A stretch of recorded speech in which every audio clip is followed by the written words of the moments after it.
Good afternoon, welcome to British Library once again.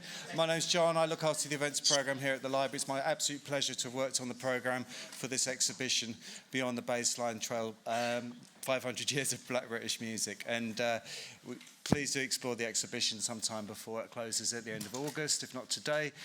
We're absolutely thrilled with the panels that we've got today. We've got obviously Lynn Camart and the crew out on the piazza doing sound all day.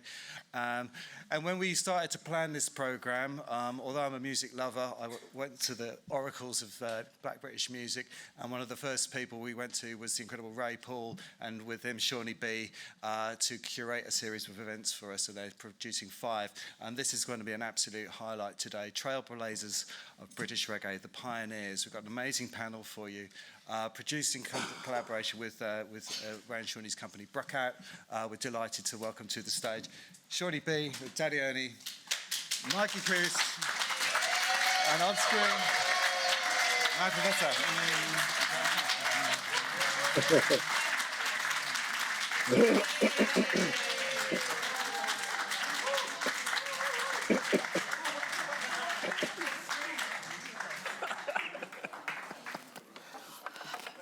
Good afternoon. Good afternoon. Can you guys hear me clearly and everything? Yes. Thank you for coming out on a Sunday afternoon, first of all. Did you all do your cooking? Rice and peas, don't cook up everything. You never do your cooking? But you come with a record to get signed? First of all, I want to say thank you to the British Library for giving us this opportunity to come down here and have this kind of conversation. My name is Seani B. Many of you would know me from BBC Radio 1 Extra, but today I'm representing my team, Team BRUKOUT. Nice. What we represent is a proper representation of the community. Uncut, unfiltered, my voice, my life, the way that I used to see it in the early days. And today, we are going to have that conversation with some people, personalities of the UK Black British music scene. Now, for me, the UK music scene, the UK reggae music scene has been a very key, vital component when it comes to reggae music globally. And these characters, these personalities on the stage are innovators, the first of the kind, definitely represented in the Windrush generation as well. I would like to introduce you to all of them. I'm sure you guys know who they are already. So I'll start from the right, my left, your right. Daddy Ernie, broadcast legend. When we talk about Daddy Ernie, you have to mention Choice FM and of course Super Jam. Yeah. I want to save Carroll to last. You know? I want to save Carroll to last. Mi-Kee Koos, entrepreneur, pioneer. Mi-Kee has done so much, and we're going to discuss all of this today. You have done so much, Mi-Kee. We're going to discuss all of this today. And of course, the lovely Queen of Lovers Rock, pioneer of UK lovers music, Carroll Thompson.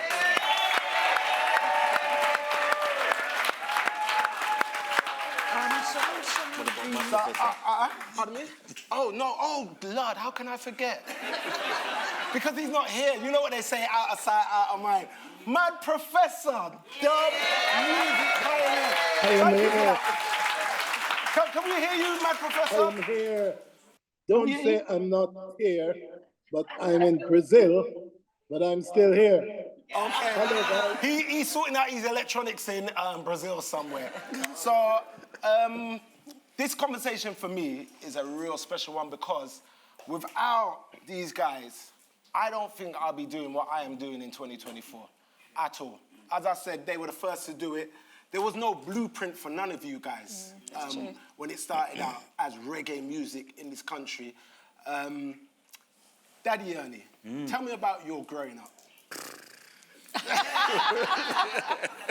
What part of it? The bad side of the bad side? Every side. Tell me about your youth, being like, you know what, a young black kid in the UK. Well, you know, we're the 50s generation. We was born in the 50s. So that era from about 65 when we was 10, coming right up, was a very conscious era. You know, you see the youths them nowadays and you have to shake your head because Even now, we can go any part in London because it was like that then. You know, although we was from Arlesden, we go anywhere. And we had that community, you know, man, over in Nart, Salt, East, and we just went. Clubs, hang out on corner, wherever. There was no postcode business. So you see, that era there it'll never be. It'll never happen again. You know, we had clubs, youth clubs. We went to clubs. The whole music scene was developing. You know, the Lovers Rock and the Jamaicans came over and saw the Lovers Rock scene and they embraced it. So you got people like Errol Dunkley, Dennis Brown, Gregory.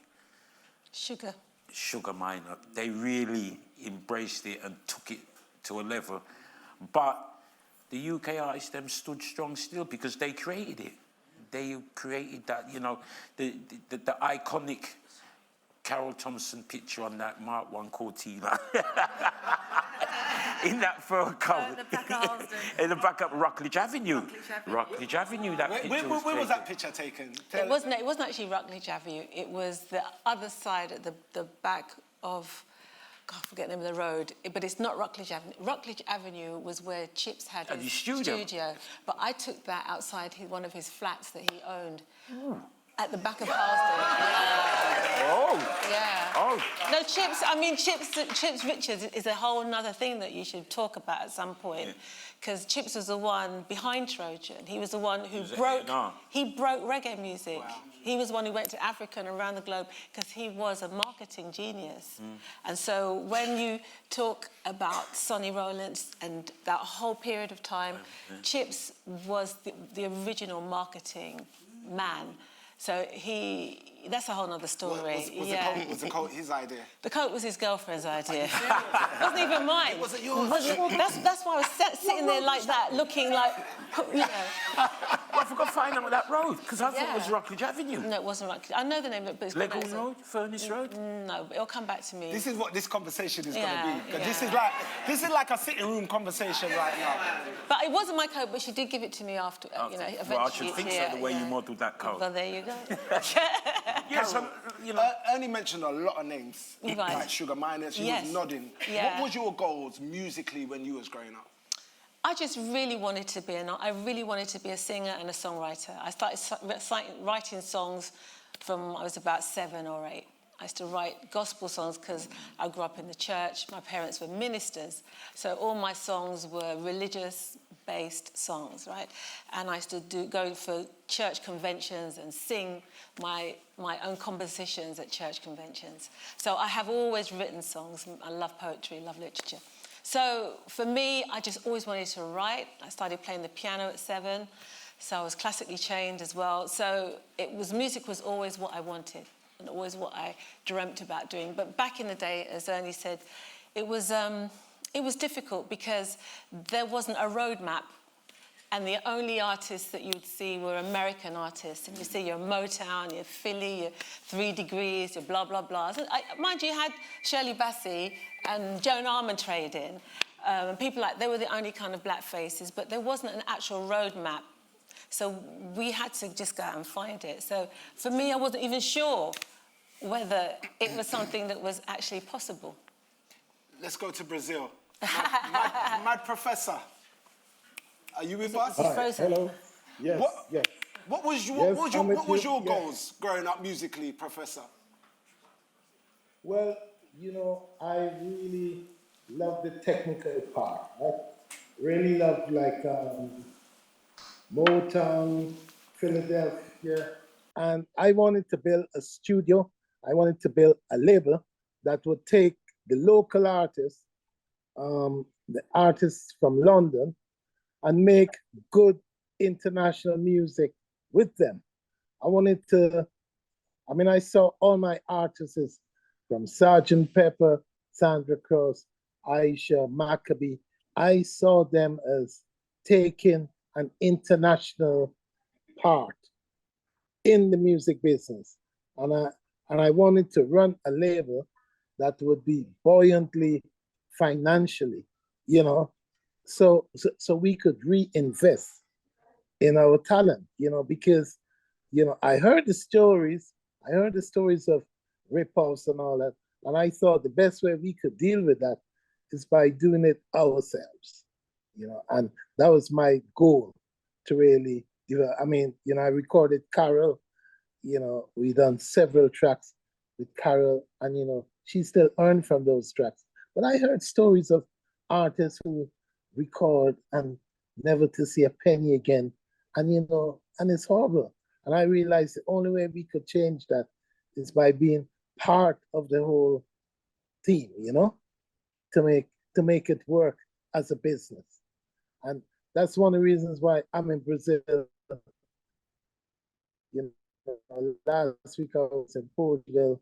You know, I mean, we take our brand of reggae everywhere, you know. Well, we can see that because you're in Brazil right now. Mi-Kee, now, I don't know why you're so scared for. Mi-Kee, you grew up in a household that was noted to be one of the originators of sound system culture in the UK. Lord Koos is your father, yeah? Correct, yeah. Lord Koos is one of the original sound systems for the UK. I recently had a conversation with Lloydie Coxon, and he mentioned it.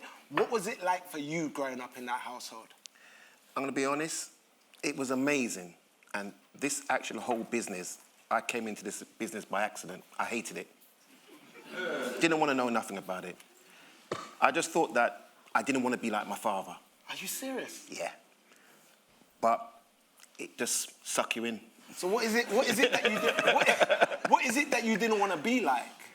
What is it that you saw that you wanted to run from? My going to school and everything, I went to be an architect. I didn't want to do nothing with music.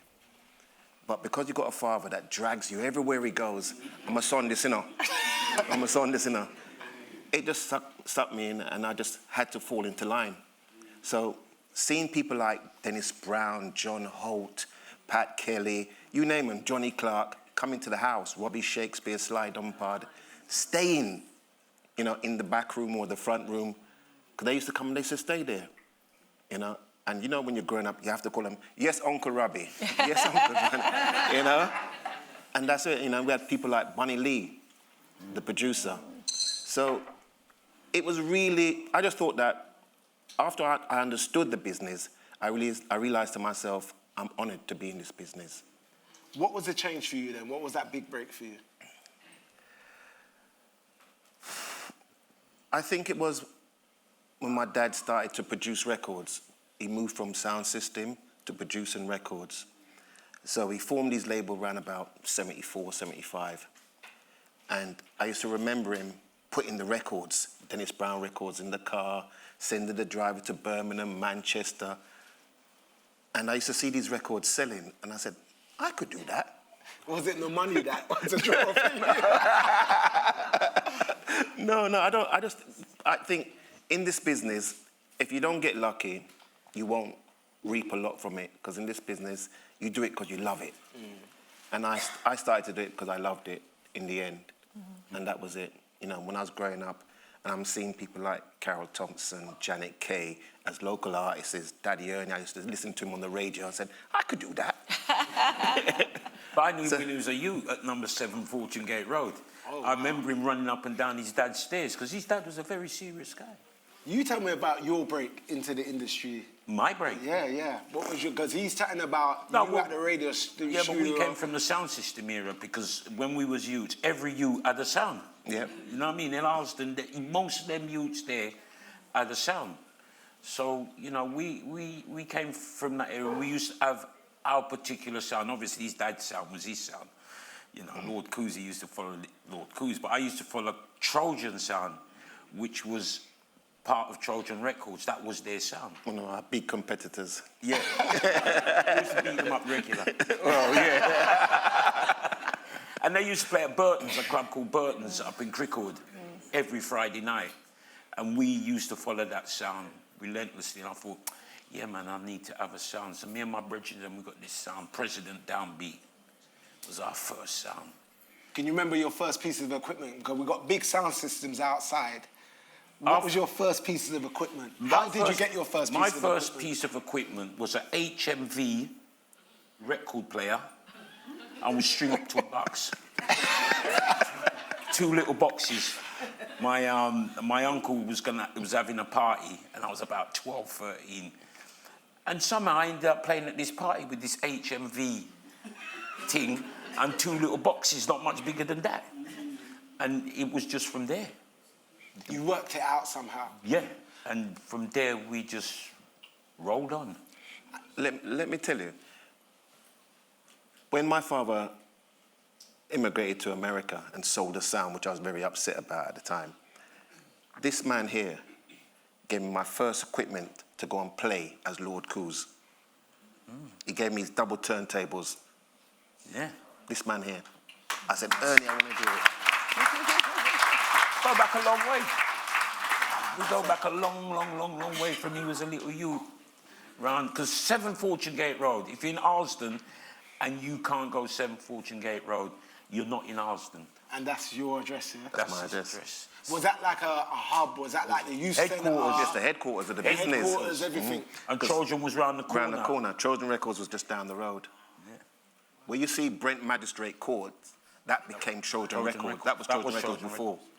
That whole entire site was Trojan Records. So what I go to Jamaica and see on a regular basis when you go into a yard environment or a studio environment and you see all these artists hanging out, this is what was in Harlesden. Yeah.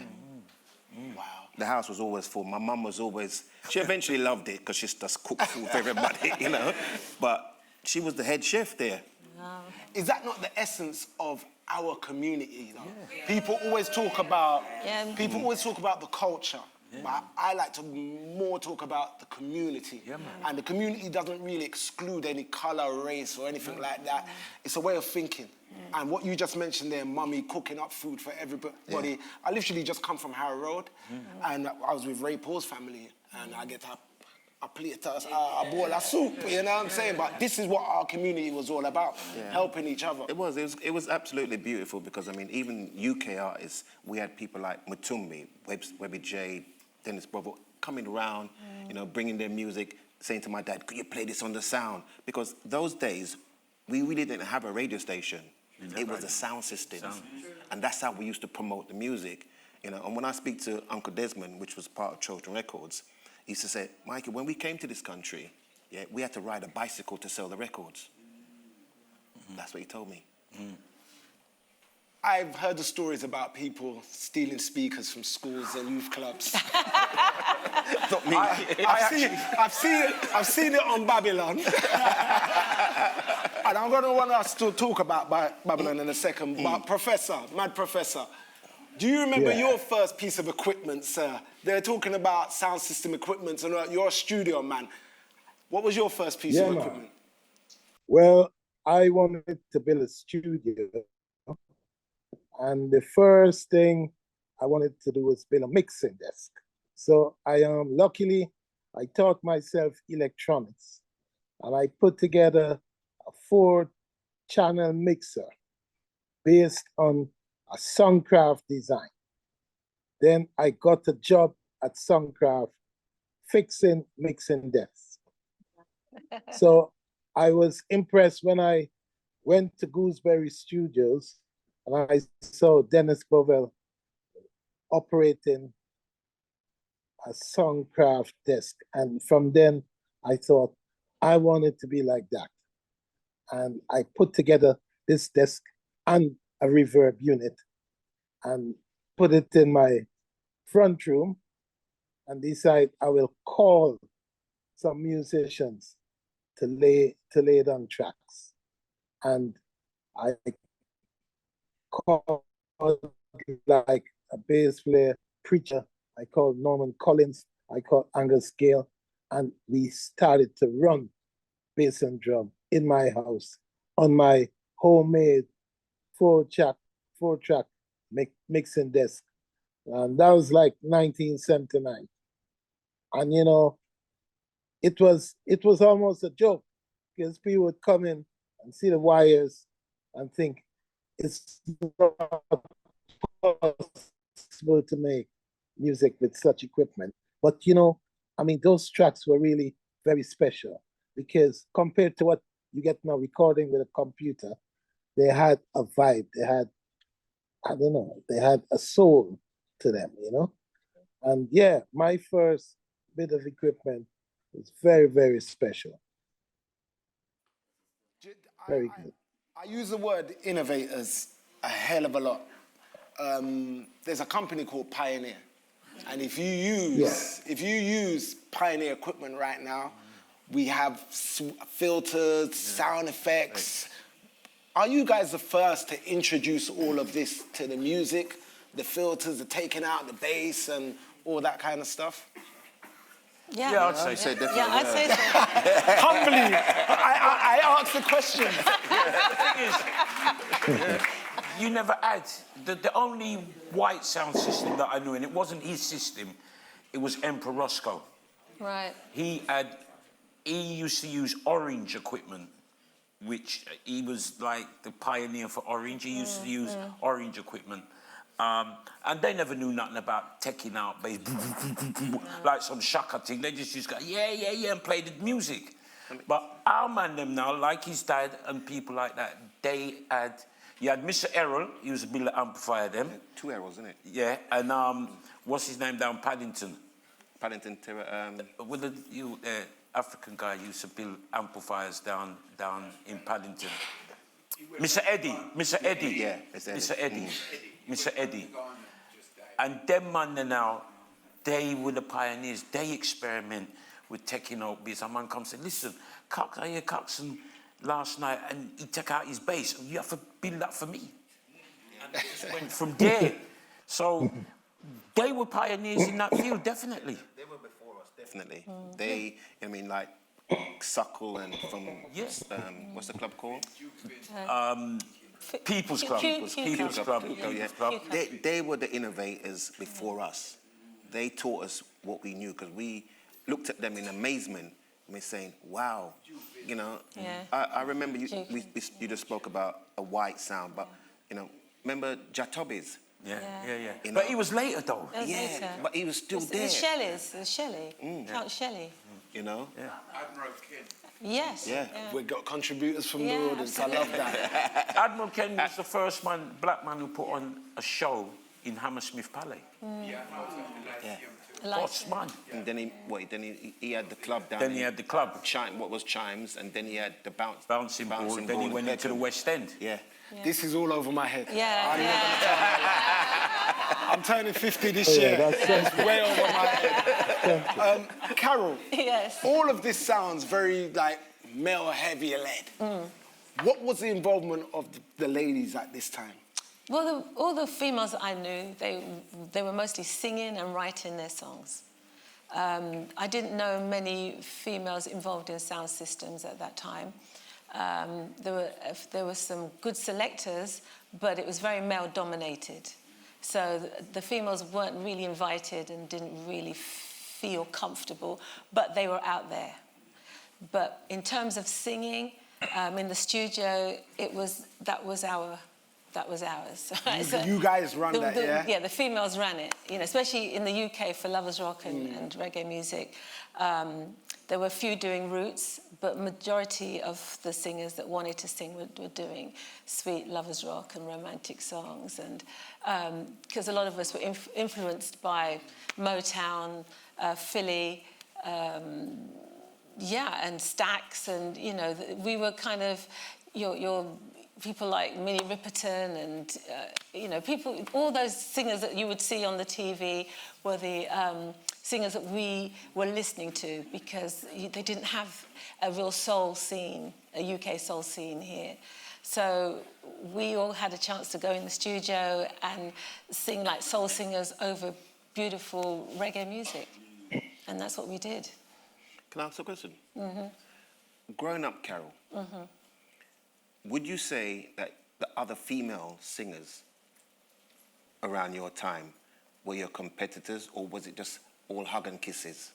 We didn't really see each other that much. Are you serious? No, we didn't. It wasn't until Tony Williams put together the award show. Reggae Awards. Right, that we actually got to really see each other. So we were like passing ships through different producers, stables.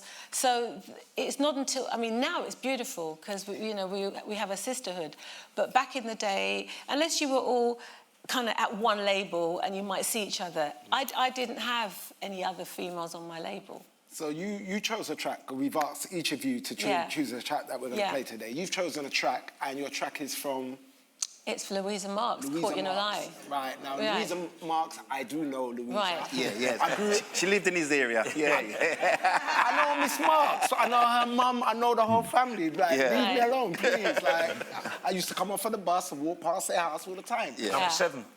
Number 7. Or 13. Number 7, that's Labrador Grove, and this was a 105 bus from Shepherd's Bush. Just wanted to clarify. 105, yeah? Okay. Not even a 283 that brings you to Whitefield, 105. Okay. Louisa Marks. Yes. Great talent. Absolutely. Why did you choose Louisa Marks? Tell me about Louisa Marks. For me, Louisa Marks was, for me, the first queen. I felt that when I heard her sing, I recognised her voice, and I recognised that she was British, all right? And I heard it instantly, and she really inspired me. I felt, well, that means that there is a way to sing reggae music. There is a way in, because this is like a girl next door. So that's why Caught You in a Lie caught me. It really did. Selector, run the track. Can we have a sing-along? Yeah. We can have a sing-along.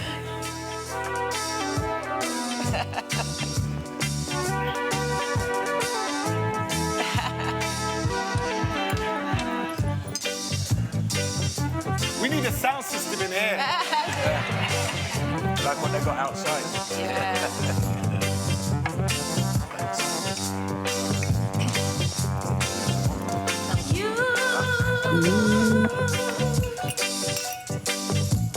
Said she was your cousin.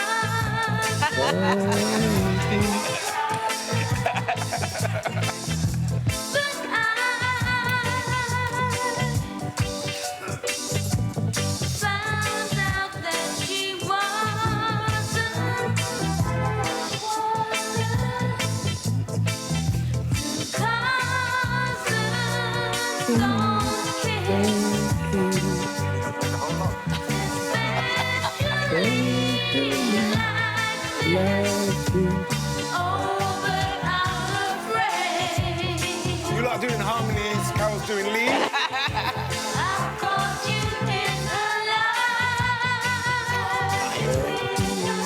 One more time.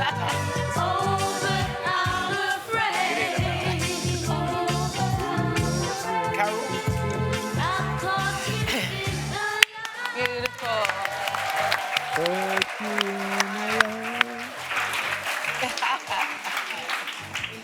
Before Stormzy, before Gigs, before Wretch, before any of these UK kids that are doing it right now, before we had drum and bass, grime, garage, is it fair to say that UK Lovers Rock was the first Black British music? I think it's the first real movement. I think there were a lot of people making, you had Samanda, you had different people making music, but in terms of a critical mass and a movement, I'd say, yes, it was probably the first of our generation to kind of feel that something we really recognised and something that had a force, and money was being invested, talent was being created, and opportunities were being made. Did Mummy and Daddy agree with it at the time? Not at all. How old was you? How old was you You roughly? can't go sing some religious song, you know. That's what I was getting. How old was you roughly around? Roughly around that time when I started, I was about 18. 18? Yeah. Wow. Yeah. And you should have been going college and all And these I was like moonlighting and in the studio till like 6 a.m. and having to get up, and then I started working, and it was hard. It was really hard. And then also I had a son very early as well, so I was also a single mother. So I had a lot that I was juggling, but I was passionate about the music. And oh, thank you. It was fun. It was fun. I enjoyed it. I mean, my son's here today, right? Anthony's here today, and And he was a proper studio baby. He would take. He was a proper. Lovers Rock baby. He was, he was in the studio a lot of those times with me, and it was like a family, because I had my own production company, and my own label. Wow. So after I finished with Santic, after I did I'm So Sorry, and I think it was Simply in Love. Myself and Bertie got together and created Seani B Productions, and then Chips came in and invested and we made the album at Easy Street. So I was involved in production from the very beginning, and because I had sort of been doing business studies, I decided that I wanted to have my own label. So I had Carousel label, and so the Carousel label, we did Winston Reed's first hits, Dim the Light, and Daughters of Zion was on my label. And I'm learning all of this. Right. You never tell me all of this in my studio where we are talk. So I was also, then the second album, we partnered with S&G. And then it was his label, and we just dealt with the production. And then we had quite a few hits on S&G, and that's when I recorded Cleveland Watkiss' first hit. We'd have Alan Weeks, and there would be a band called We the People Band. Not We the People Band, that's the wrong one. People of the World, a group called People of the World as well. And so I had a beautiful hub of musicians, UK musicians. And on top of that, I had Jackie Mittoo, who lived with me at my house. So Jackie Mittoo is really the person that taught me and Bertie most of what we know about reggae music. And I'm very blessed and feel very grateful for having Jackie in my corner. So Jackie brought in people like Sugar, and then I did a couple of duets with him, and Sugar would be in the studio, and he brought in Dennis Brown, and all these people would come to the hub at Easy Street, and we had Karen Wheeler was my backing singer, and it was just an amazing time, and Claudia Fontaine as well. Beautiful. And so it was a time where there was incredible talent in this country, incredible talent, and then I'd bring in Drummy and Tony, and they'd come and play. The talent was off the hook. No, seriously, the talent was just incredible. Carol's a boss. Big time. But seriously, when you think about the stories that you hear that women have to navigate throughout the industry, and it's only now that you really see women really getting that space and that respect. Yeah. But to know you was doing that 40 odd years ago, It was unique. It was a unique position, but I was very fortunate with Bertie, because he was a bit of a feminist, I think. Because he was, to tell the truth, I had to channel quite a few things through Bertie, because a lot of the men didn't feel comfortable with me telling them that you're too fast. It's too slow. Do you know what I mean? I don't like it. They didn't like a woman telling them, especially young. So by that time, I was only about 20 years old, 21. Wow. So I'd say to Bertie, and he'd say, hey, boss, it's too slow, man. Love that. It was funny. But we got the work done. We got the work done, and we were studio rats. I was in the studio from 11 in the morning until 6 in the morning. All night we were there. It was like, that's how it was for us. That was our environment. And in that environment, we were able to create fantastic things, because everybody wanted the same thing. Everybody just wanted to play music, create, and be amongst other musicians. So it was, for me, it was a real university, and it was... This was what I was saying, it was for fun. It was fun. At that time, everybody... It was fun. It was unity. There was unity. She's got a unity there. Yeah. The whole industry was... Whoom. Yeah, it was great, because like what you were saying about Harlesden, I remember Harlesden High Road was like... It was the centre. It was like halfway through, right? Yeah. It was like, It was the centre of reggae music. Everybody, you would just sit down and you'd see everybody. Yeah, you'd see Sugar, you'd see Gregory, Delroy Wilson, you see Sly and Robbie, and it was all because the food was there, right? Yeah. It was that came a little bit later on. Yeah, but it was... But then you know, you had Jetstar down the Yeah, road. yeah, And you yeah, had yeah. Hawkeye, and you Yeah. had Silver, Overtone. You had Was it Overtone? Orbitone, Overtone. Sonny Roberts. You had Yeah. Soundville. Yeah. And you had Music City, Right. which was the record shops for Trojan, Trojan Records. Records. Okay. So Their thing was Music City. everything that you're mentioning now, Ernie, Yo. that was all around you. That in was all, Harlem. yeah, that was all 24/7. around. Is that why you became the first 5-day legal reggae DJ on air? You had all the ingredients. No, I was just very good.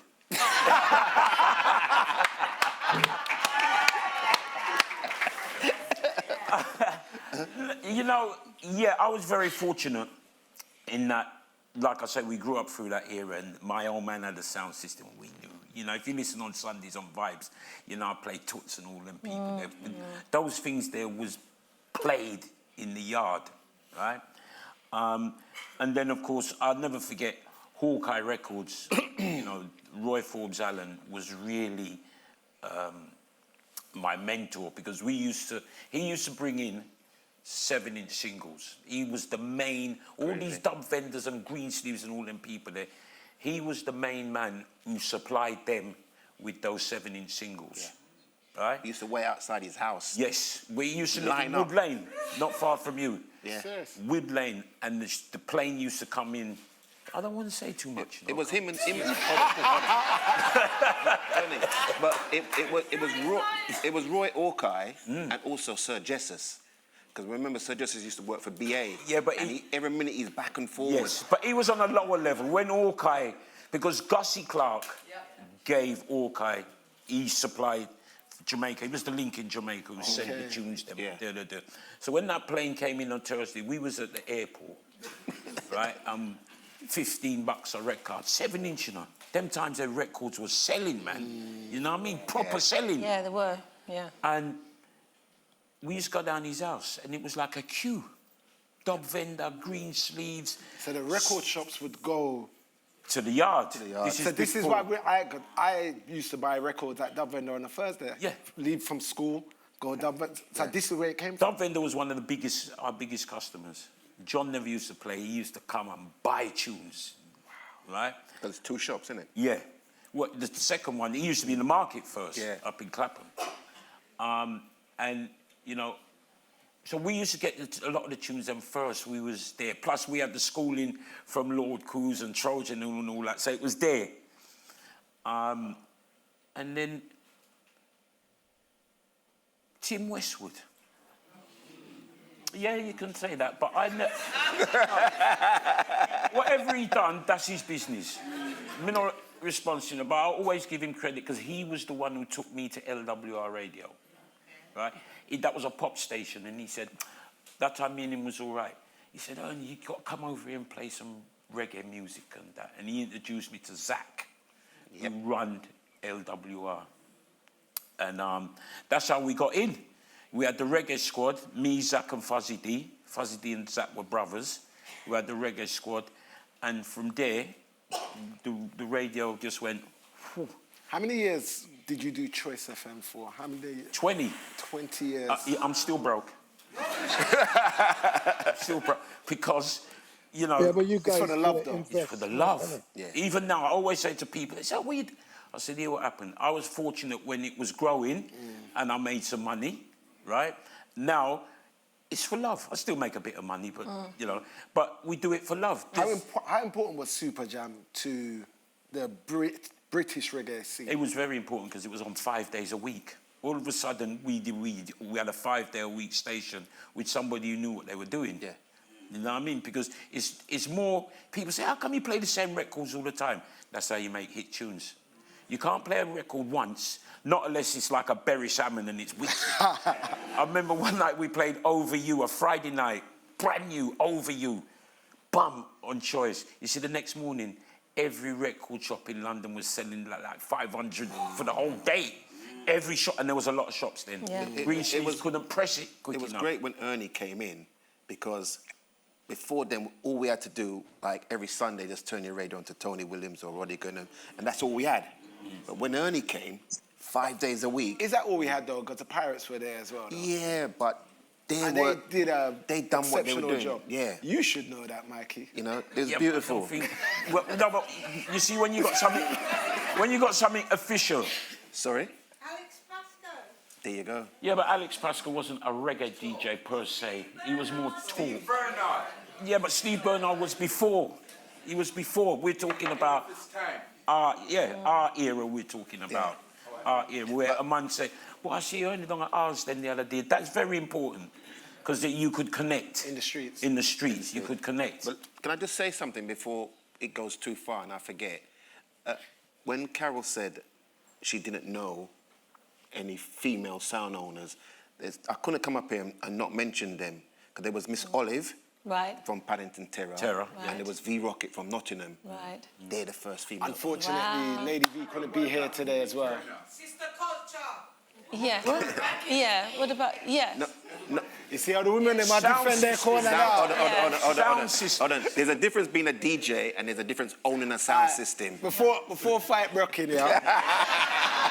British Library there. Let's have a music break. Ernie, your song that you have selected for today, and why have you selected this song? Very key moment in dancehall music. I What, would say. 1985? I mean, you know, reggae was reggae. We had the Gregories and we had, you know, the DJs with U-Roy and Prince Jasper. I-Rai and all them money, right? And Jamaica was in a lot of turmoil at that time as well. I was frightened to go there. So much violence with the different parties and that. And I remember, I was listening to our friend, Mr. Rodigan, and I think reggae needed a change at that time, actually. It needed an injection of something. And he played this tune, Under My Slang Ting. And I thought, what is? Because it had gone from the kind of smoothie, lovers rock, to this thing that was whoop, whoop, and the computer age was just coming in. The computer age was just Electronic coming in. music. Wasn't Slim Ting the first digital record, though? Yeah. It was the first It was the digital first record. digital record. Yeah. And I thought to myself, yo, ready now. And I heard this tune coming out of Waterhouse, mate, and the rest is just history. Selector.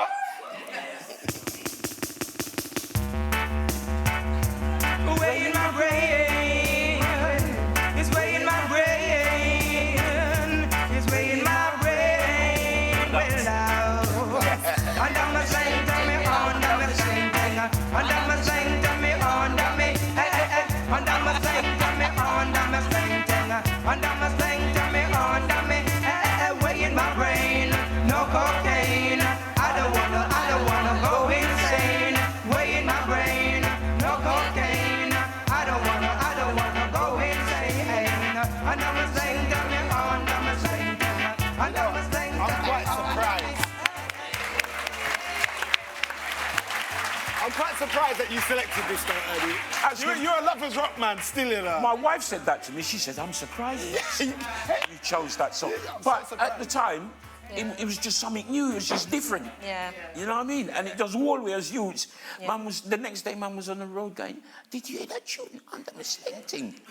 Sold millions. That became the start of producers, British producers as well, recording tracks in their bedroom. Yeah. It was never heard of. Do you know what is crazy as I was just about to jump to Mad Professor, we lost him. Oh. And you know, I said, this is Mad Professor. It's the territory, yeah. Digital equipment. Can we get him back? Are you on the radio? We'll get you back. We're going to get him back. We're going to get him back in a second. What was you doing at this time, Mi-Kee? At that time, I'm going to be honest. Be honest. I have to be honest. I started to eat my words because I started to emulate my father. He's back. He's back now. He's You back know, now. like how he's there, I don't want Grab to do him, is grab him. him, grab him. Prof. Knock, knock. He's not using none of his technology that he's got in his studio. No. Can you hear? Prof, can you hear us? If you ever go to my professor's studio and you see all his equipment in there, when Kiam Yeah, man. use Oh, that phone. there he is. There he is, Back. there he is. Professor. Professor, are you with us, sir? Can you hear me? Yep, I am. I could hear you. What was the question? Professor, What's the so question? Daddy Ernie just selected under my slang thing, Wayne Smith.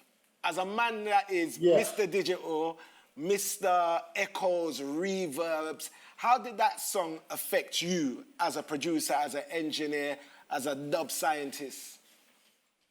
Well, Slang Tang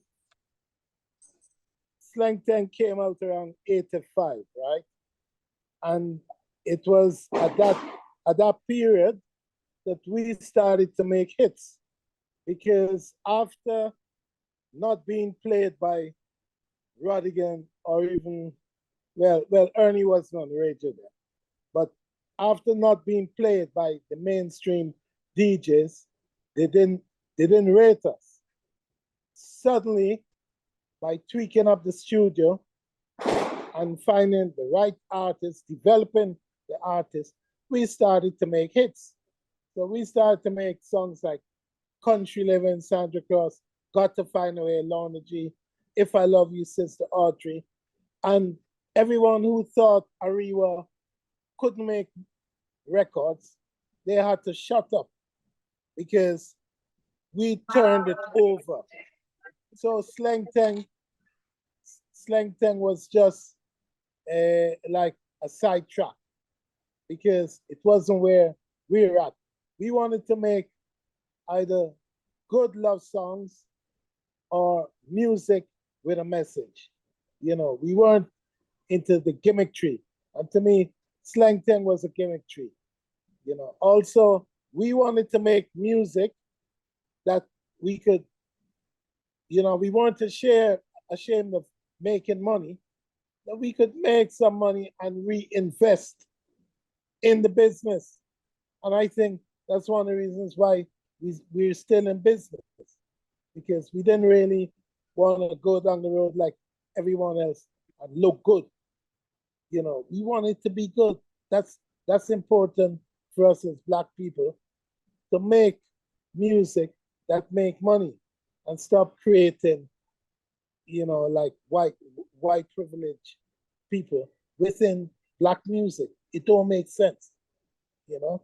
So, yeah, man, Slang Tang was all right, but it was just another gimmick. Professor. Thanks, Professor. So, Professor, like how you said Slang Tang was all right, we're going to see if you can select a bigger song than Slang Tang then. So tell us about the song that you selected for us to play today. Well, I select Conte Kente, right? Because Conte Kente, first of all, was one of the first songs recorded in my front room on a 16-track 2-inch tape machine, right? And it was also one of the few instrumental songs that stood the test of time. You go in Europe and everybody know Conte Kente. You know, you go South America, everybody know it. And you know, significantly, it was the theme song from Roots, the great story, one of the first Black stories that was televised. And Roots was, of course, Alex Haley's historical story about someone from the Gambia going to America. And it had this haunting melody within the soundtrack. So songs like Kunta Kinte and Warrior Charge, they were very important as Roots classics. I think we should get that on right now, Professor. All right. Shaka about 140, please. Shaka about 140.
Yeah, sorry. You cut out.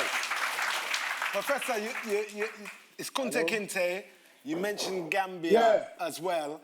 It seems like Africa means a hell of a lot to you. Was this like an expression for you at the time? Well, I think most of the black youths, them growing up in the 70s, you know, alongside with the Rasta culture and the whole Black Power movement, we all wanted to embrace Africa. We wanted to embrace Africa culturally, and we wanted to embrace our blackness, like be proud of our skin, darker the chocolate, you know, the sweeter the thing. And we wanted to embrace our hair, natural hair, whether long or short. And, you know, we wanted to go to Africa. So that's one of the reasons why when I started my label, I named it Ariwa. Ariwa is a Yoruba name. I wanted to embrace it. I could have called it Fraser Records or something. But I thought, you know what? Ariwa. And when I first put it out, some of them DJs, them couldn't even say the name properly. Williams and Rodigan, they had to stumble over the word. Ariwa, Iwa, all kind of shit. But, you know, I wanted to establish my connection with Africa. I wasn't born in Africa, but I wanted to embrace it. And that's how I lived my life for 45 years. 45 years in the music business. Yeah. So, my professor, you were an independent label, Mi-Kee Koos. For a while, you was at a label, a very prominent label when you talk about reggae music, Island Records. But you had an imprint called Mango. Tell me about your time with Mango Records. Mango Records was a real journey for me because, like I said, we had the house at Fortune Gate Road, and at the time, Island Records / Mango was looking for an A&R to represent reggae and actually work with Tough Gone Records, which is Bob Marley's label in Jamaica. So they're there searching, and Uncle Robbie Shakespeare, bass player, said to Suzette Newman, "Me have the right man for your man." And my phone rang, and it was Uncle Robbie. And didn't know I was on loudspeaker. So he said, "Where are you?" And I said, "I'm on the street doing what I'm doing." And he said, "Come down here now." I said, "Where?" He said, 22 St. Peter's Square, Chiswick. So I said, "Okay, I'm coming." Unknowing to me, it was going to be an interview for the job. Came in, "What's up, uncle? This lady want to talk to you." So he says, "I understand that you're in the reggae business, etc., etc. Make it quick." And I said, "Yeah." He said, "We're looking for an A&R. Can you do it?" I said, "Depends. Yeah, what do you want me to do?" "We want you to bring this label back up here." Because at that time, Island Records was getting a lot of bad publicity. People the artists from Jamaica used to say that they don't pay them, this, that, all that. "We want you to bring it back to a level." So I said, "Okay, cool." So when could it start? I said, "Yeah, next week." "No, start now." So the rest became history because I went into Island Records. We had individuals like Carroll Thompson, Courtney Pine on the labels. Yeah, you remember? Forgot about that tune. They were on the label as well. Well, they were on a subsidiary, but they were next door. And we had Aswad. So they said, "Look, our main reggae artist here is Aswad." So I sort of babysit Aswad. We got them into the charts with don't turn around and next to you and stuff like that. Then the opportunity came where Chris Blackwell, the owner of Island Records, says, we need somebody in Jamaica. And they said, are you willing to go down to Jamaica? I'm there thinking, yeah, 1 week, 2 days. I spent 3 years in Jamaica. Wow. And I was hands in hands with the Marley family, Tough Gong, at the studio. We used to do everything. I mean, I only had one run-in with Rita. She goes, Ziggy say you're using my equipment. I said, yeah, because it's there in the studio. Well, you have to pay for use it. So you was at Tough Gong? Yeah, I was at Tough Gong, yeah. So there's so many songs that I could tell you about, but we haven't got the time. But we were there, and I'd done what I had to do. So, because they brought someone in from America as well to oversee Tough Gong Records. So I had my own office, people like Bounty Killer, Nitty Kochi, the Diamonds, Mighty Diamonds, all came in. I brought them all in, done albums with them. And I woke up one morning and I said, you know something? We need a documentary. So I phoned up Suzette. I said, Suzette, I need some money. She said, money for what? I said, I've got an idea. She said, what is it? I said, in Jamaica, everyone's dance crazy. Any little thing, they make a dance. Them have a dance. Fly the plane? Row the boat to it? Everything. So I said, I've got an idea. There's a craze right now, and there's a dance called Bogle.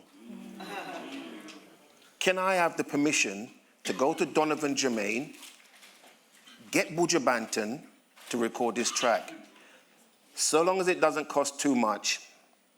I went to Penthouse Records, spoke to Donovan. Donovan named his price. I'm not going to tell you. Named his price. And it became history because we produced Bogle. So Bogle was your idea? Was my idea. You went...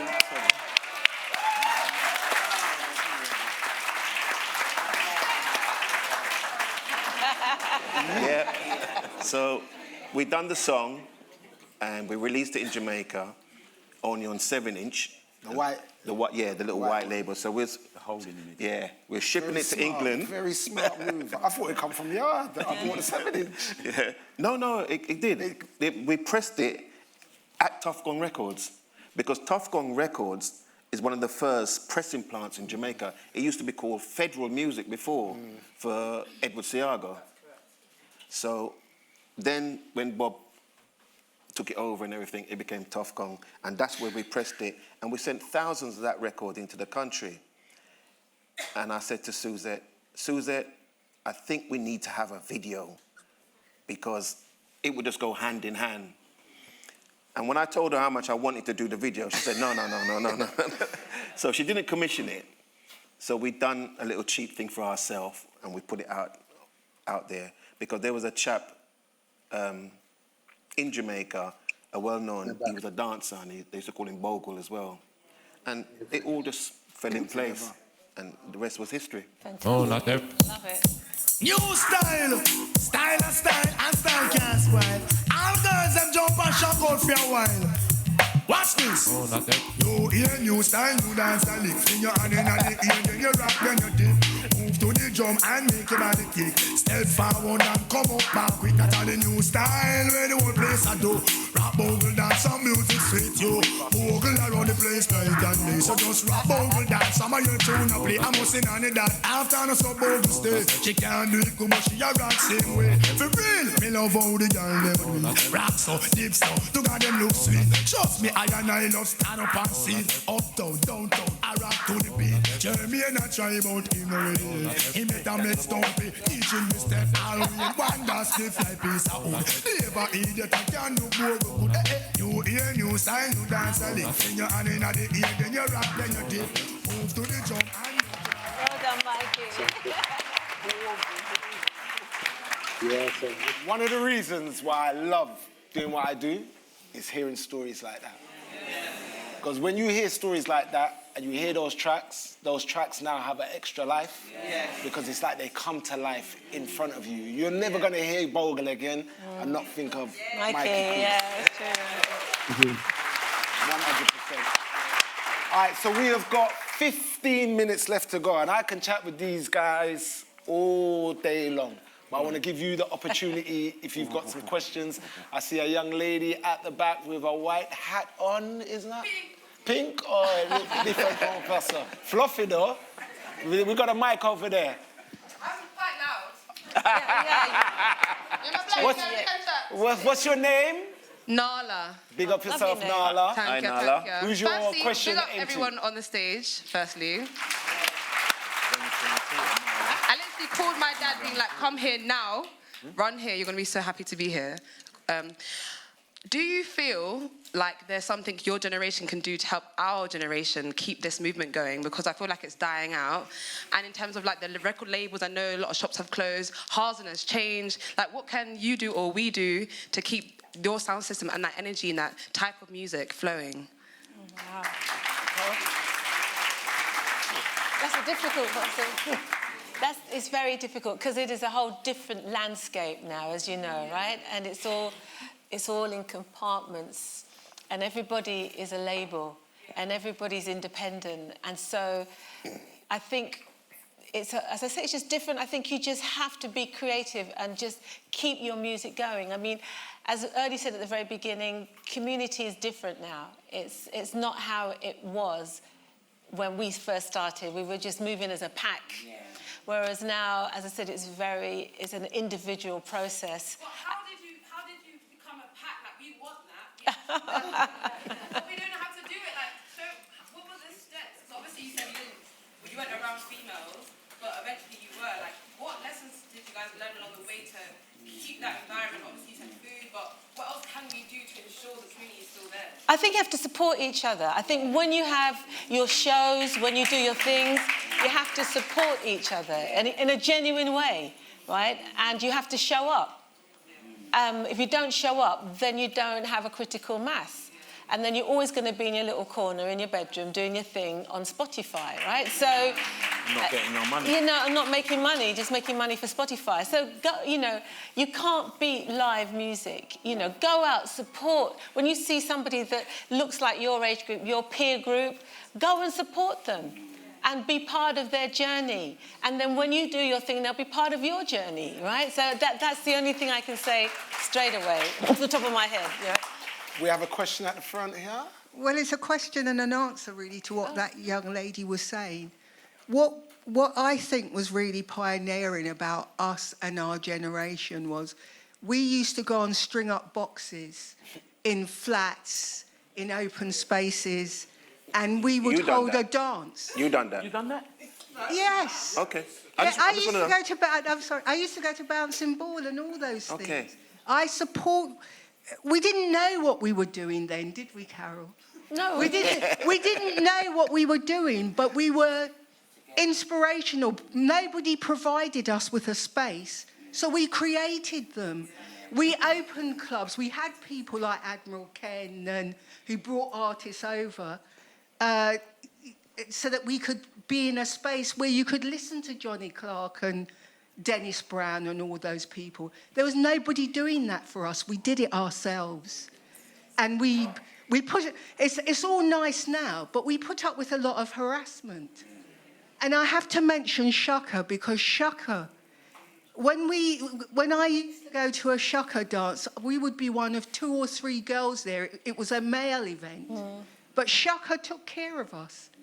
And he used to say inspirational stuff to us. And I was sad that he died the other day, because I think he was still inspiring young people, still going to universities, playing music, and just being that person.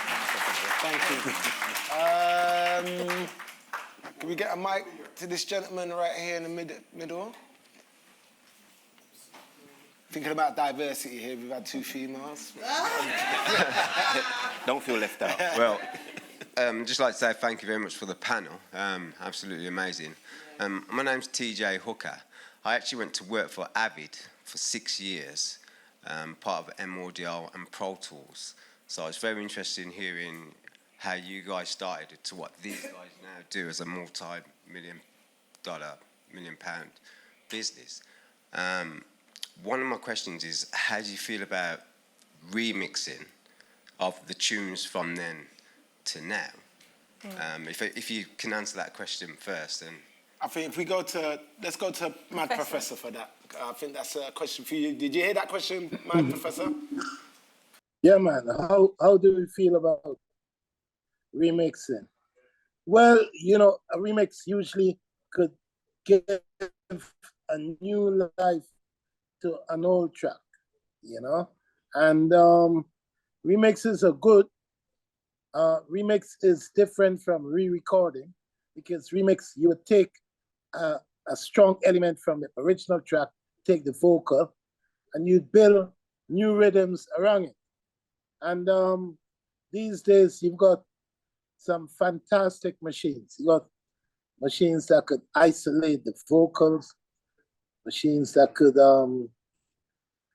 speed up things, change pitches, change keys. And I think remix is the future. And we're just about to see where it's going to go with this new technology that is going on. You have tracks like the YG Marley track, you know, and tracks like that shows that it is possible to come out with some of the old elements and make a future from an established track. So to me, that is the future. You know? Yeah. I think That's fantastic to hear that. that's the way that I learned a lot of Treasure Island Studio One music, to be honest with you. As a young selector, I was in the record shops with your pups and you guys, you know what I'm saying? I heard Sanchez or Wayne Wonder or somebody like that sing over songs, and that's the way it kind of get reintroduced to those new audiences. So for me, that's the way that we kind of keep the music connected, 100%. Okay, so one of the reasons why I actually went to work for Avid and M-Audio was because I was also one of the pioneers for the rave music scene. So we did all the illegal raves. Castle Morton was the culmination in that, which upset the government. So I was part of Spiral Tribe, I was part of DIY, I was also part of Bedlam. But I wouldn't have gone to those sound systems if you guys hadn't have done your sound system stuff. And I actually then went on to do the installs for Valve, Big Bad Bass in 2001, which is quite a highlight. But I then also went on to do Mean Fiddler, and I did Public Enemy. I was stage manager for Public Enemy. I also went and did quite a lot of mostly big events and concert venues in the UK. But all this was because my sister's here and my cousins were all doing parties in Bedford and listening to Carroll Thompson, and I was 3 years old. And all I remember is seeing shoes and legs and people dancing, and it was just absolutely amazing for the memories. But we do have an issue at the moment, and that is the government are stopping people playing sound outside.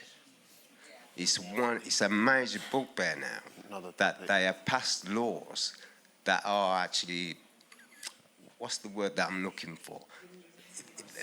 Restricting their communities don't do what we do. They don't go to a park on a Sunday and set up a sound system, right? We've always done these things. So how do we combat this?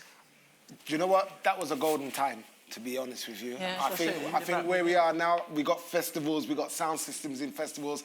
I think you can see the blueprint that you lot created. I feel that you can still see it in 2024 to this day. I think you just need to look around you. It's been reinvented, it's been reshaped, it's been reimagined. But that, just like what you're saying, that blueprint is still there. When I have conversations with people like Shy FX who do drum and bass music, and then he thinks about hearing bass lines through the walls when we were kids. And then you think about how now that has grown into what he does with the love of bass lines in drum and bass music. Everything that you guys created is still living in 2024. Right. You guys built Dubai. The kids now are just playing in Dubai. Unfortunately, we've run out of time. I've been told that I've been told we've run out of time. Time I run. Well on. We got. I've got one more question. I'm allowed to tell you. One more. Jeez. All right. Quickly.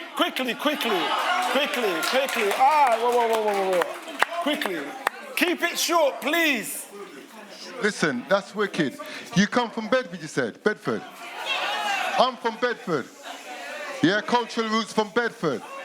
Yeah, all right? So I'm going to answer those two people, right? Because I'm a sound system man, right? I've been playing sound system, same as Mad Professor, 45 years this year.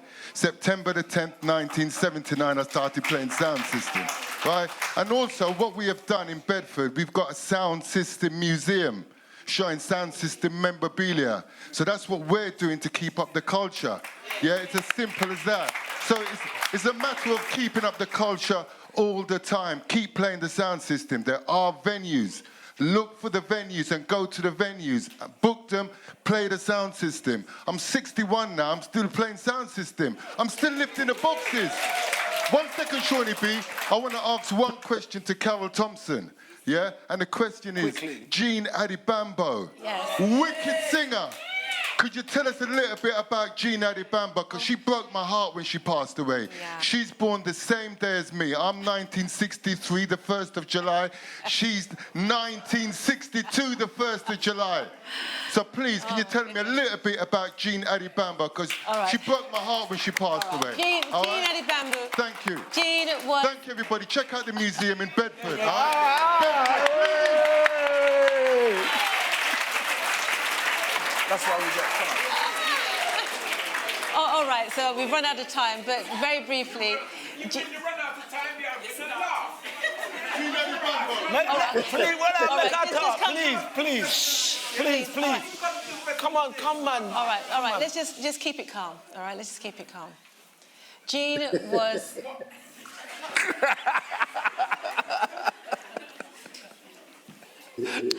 Jean was a force of nature. She was uber talented. She's an artist that I worked with. I was in the studio when she recorded Paradise. She was on the same label as I was on Santic, early days, Stoke Newington. You always knew Jean was gifted from day one. She'd come and she'd play the piano, I'd play the piano. She would sing and she would just sound so angelic, and she was a great songwriter. So as far as I'm concerned, her music lives on. People sing her songs all the time. They cry to her songs all the time. She will always be in our hearts. She was a special, special lady and a great musician all around.